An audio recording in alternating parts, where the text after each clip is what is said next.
ପ୍ରିୟ ଈଶ୍ୱରଙ୍କ ଲୋକମାନେ ସମସ୍ତଙ୍କୁ ମୋର ପ୍ରଭୁ ଶ୍ରୀଖ୍ରୀଷ୍ଟଙ୍କ ନାମରେ ଆନ୍ତରିକ ନମସ୍କାର ଜ୍ଞାପନ କରେ।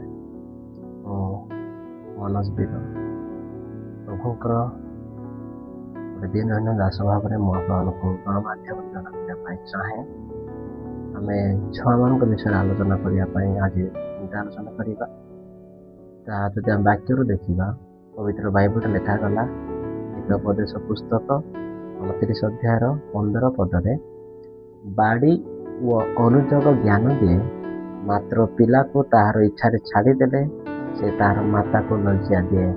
ଯଦି ଗୋଟେ ଛୋଟ ଛୁଆକୁ ଯଦି ଆମେ ବାଡ଼ିରେ ତାକୁ ଅନୁଯୋଗ କରୁଛୁ ତାହେଲେ ତାକୁ ଜ୍ଞାନ ଦେବୁ। ଯଦ୍ୟପି ତାକୁ ଆମେ ଛାଡ଼ି ଦେଉଛୁ ସେମିତି, ତାହେଲେ ତାର ମାତାର ଲଜ୍ଜାର କାରଣ ହେବ। ଯେତେବେଳେ ଆମେ ଗୋଟେ ପିଲାକୁ ବାଡ଼ିରେ ତାକୁ ଯଦି ସାବାଡ଼ କରିବା ପାଇଁ ମାରୁନାହୁଁ, ତାହେଲେ ସେ ଅନୁଯୋଗ ପାଇବ ନାହିଁ କି ଜ୍ଞାନ ପାଇବ ନାହିଁ। ସେ ପିଲା ବଡ଼ ହେଲା ପରେ ବାପା ମାଆର ଅବାଧ୍ୟ କାରଣ ହେବ, ଲୋକମାନଙ୍କୁ ଅନାଦର କରିବ, ଲୋକମାନଙ୍କୁ ସମ୍ମାନ କରିବ ନାହିଁ। ତାହା ଗୋଟେ ମାତା ପାଇଁ ଲଜ୍ଜାଜନକ। କାରଣ ଜଣେ କହିବ ଏଇଟା କିଏ ଜନ୍ମ କରିଛି, କେଉଁ ମାଆକୁ ଜନ୍ମ କରିଛି, ତାକୁ ଭଲ ଶିକ୍ଷା ପ୍ରତିପାଳନ କଲା ନାହିଁ।